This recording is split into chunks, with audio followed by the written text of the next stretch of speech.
मी लहानपणापासून बघतोय ते आमच्या घरी एक रोबोट आहे आणि हा रोबोट सगळी कामं व्यवस्थित करतोय, अगदी परफेक्ट करतोय.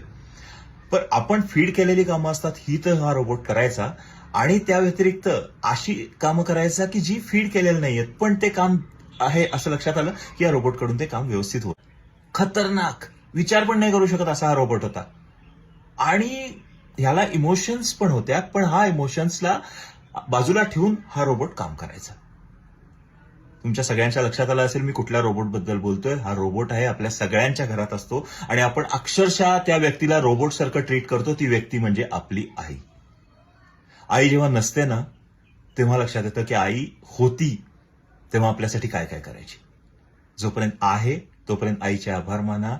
आईची उणीव नंतर इतकी भासते, त्यापेक्षा आई असताना रोजचा दिवस आईसाठी मदर्स डे असावा.